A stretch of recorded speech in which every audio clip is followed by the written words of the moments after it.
Hi అండి. అస్సలాము అలైకుం.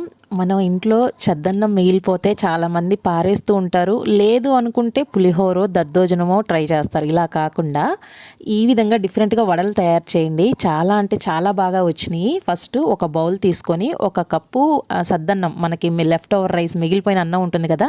ఆ మిగిలిపోయిన అన్నాన్ని తీసుకొని దీన్ని మెత్తగా చేసుకోవాలండి. మనం చేత్తో బాగా కలుపుకున్నా పర్వాలేదు. ఇట్లా ఏదైనా స్మాషర్ తీసుకొని ఇట్లా చేసుకున్నా పర్వాలేదు.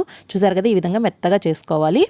ఇందులో ఒక ఉల్లిపాయ, ఒక పచ్చిమిర్చి, కొంచెం కొత్తిమీర, ఒక క్యారెట్ సన్నగా తురిమి వేశాను నేను. ఇంకా ఏమన్నా కావాలంటే వెజిటేబుల్స్ కూడా యాడ్ చేసుకోవచ్చు.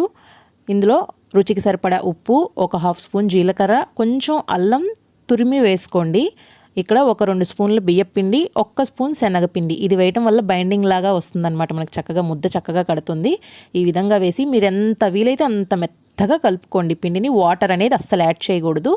చూసారు కదా, ఇది ఒక ముద్దలాగా అయింది. ఇప్పుడు అరచేతిలో కొంచెం నూనె రాసుకొని ఈ విధంగా మనకి ఏ షేప్లో కావాలంటే ఆ షేప్లో చేసుకోవచ్చు. నేను వడలు అన్నాను కాబట్టి నేను రౌండ్ షేప్లో చేశాను.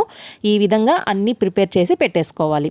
ఇప్పుడు ఆయిల్ కాగిన తర్వాత ఇవన్నీ చక్కగా వేసేసి డీప్ ఫ్రై చేసుకోవాలండి. ఇది నిజంగా కూడా లెఫ్ట్ ఓవర్ రైస్తో చేశారంటే ఎవ్వరు నమ్మరు. మిగిలిపోయిన చద్దన్నంతో చేసామంటే ఎవ్వరు నమ్మరు. అంత బాగుంది టేస్ట్.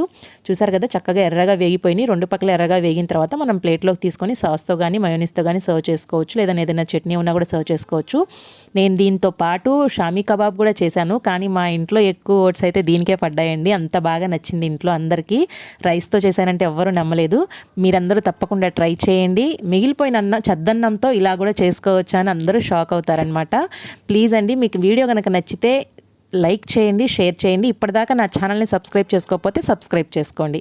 ఈ విధంగా నేను సాస్తో సర్వ్ చేశాను. మీ అందరికీ నచ్చితే కనుక నాకు కింద కామెంట్ బాక్స్లో మెసేజ్ చేసి చెప్పండి. Thanks for watching. నా వీడియోస్ అన్నీ 2-3 మినిట్సే ఉంటాయండి. తప్పకుండా చూడండి.